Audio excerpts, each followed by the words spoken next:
Salam əziz dostlar. Bugün biz riyakarlıq haqqında danışacağıq.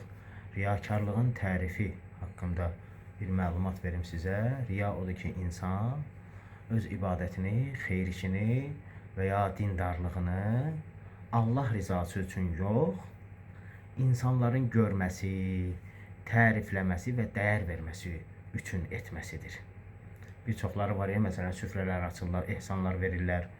Və insanlara çatdırırlar ki, mən eləmişəm, amma mən. Deyirlər ki, ehsan verənin dünyadan köçənləri üçün salavat zikr elətdir filan bəhman. Bu riyakarlıqdır bu. İslam əxlaqında riyakarlıq ixlasın ziddi sayılır. İxlas yalnız tək Allahı nəzərə alıb Allaha görə iş görməyə deyilir. Riya itaəti və ibadəti məxluqun nəzəri üçün Allahı şərik etməkdir. Fiqhi mənası budur. Məxluqa göstərmək üçün Allahı şərik etmək deməkdir. Yəni, həm Allah üçün edir, belə deyək, həm də məxluq üçün. Qur'anda buna şirkə yaxın təhlükə kimi işarə olunur.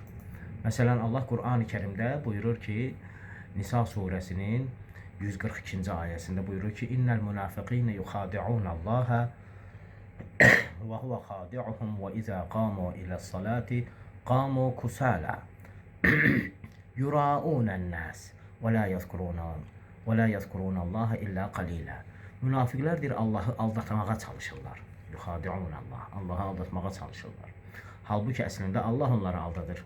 Yəni onların öz münafiqliyi ucbatından.